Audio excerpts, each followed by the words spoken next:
Hi guys, welcome back to ജിൽസ് world. ഇന്ന് ഞാനിവിടെ വന്നിരിക്കുന്നത് കുറച്ച് മാസങ്ങളായിട്ട് കുതിച്ചുയർന്നുകൊണ്ടിരിക്കുകയാണ് സ്വർണത്തിൻ്റെ വില. അപ്പോൾ നമുക്ക് കേരളത്തിലെ സ്വർണത്തിൻ്റെ വില എന്ന് പറയുമ്പോൾ നമുക്ക് സാധാരണക്കാരായ ആളുകൾക്ക് നമുക്ക് വാങ്ങിക്കാൻ പറ്റുന്നതിലും അപ്പുറമാണ്. കാരണം മാരേജ് ഒക്കെ ഉണ്ടാകുന്ന സമയത്ത് നമുക്ക് ഒരുപാട് സ്വർണം വാങ്ങിക്കേണ്ടതായിട്ട് വരും. അപ്പോൾ ഈ സ്വർണത്തിൻ്റെ വില ഒരു പവന് ഏകദേശം പണിക്കൂലിയും കൂടി അടക്കം 70,000-ന് മുകളിലാവാനുള്ള സാധ്യതയുണ്ട്.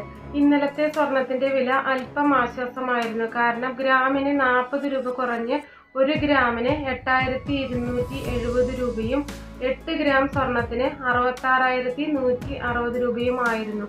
ഇന്നത്തെ കേരളത്തിലെ സ്വർണ്ണവില അറിയുന്നതിന് മുന്നേ സബ്സ്ക്രൈബ് ചെയ്യാത്ത ആരെങ്കിലും ഉണ്ടെങ്കിൽ ഒന്ന് സബ്സ്ക്രൈബ് ചെയ്ത് സപ്പോർട്ട് ചെയ്യാം. മാത്രമല്ല അതിനടുത്തുള്ള ബെല്ലൈക്കൺ കൂടെ എനേബിൾ ചെയ്ത് ഓൾ എന്ന ഓപ്ഷൻ ക്ലിക്ക് ചെയ്യണം. എന്നാൽ മാത്രമേ ഞാനിടുന്ന പുതിയ പുതിയ വീഡിയോസിൻ്റെ നോട്ടിഫിക്കേഷൻ ഞാൻ ഇടുന്ന സമയത്ത് തന്നെ നിങ്ങൾക്ക് ലഭിക്കുകയുള്ളൂ. കേരളത്തിലെ ഇന്നത്തെ സ്വർണ്ണവില 1 പവൻ സ്വർണത്തിന് 320 രൂപ കുറഞ്ഞിട്ടുണ്ട്. 1 ഗ്രാം സ്വർണത്തിന് 8,230 രൂപയും 1 പവൻ സ്വർണത്തിന് 65,840 രൂപയുമാണ്. അപ്പോൾ ഈ വീഡിയോ നിങ്ങൾക്ക് ഇഷ്ടപ്പെട്ടിട്ടുണ്ടെങ്കിൽ ലൈക്ക് ചെയ്യണം. അതേപോലെ തന്നെ ഫ്രണ്ട്സിനൊക്കെ ഒന്ന് ഷെയർ ചെയ്ത് കൊടുക്കണം. അപ്പോൾ അടുത്ത നല്ലൊരു പുതിയ വീഡിയോയുമായി വരുന്നതുവരെ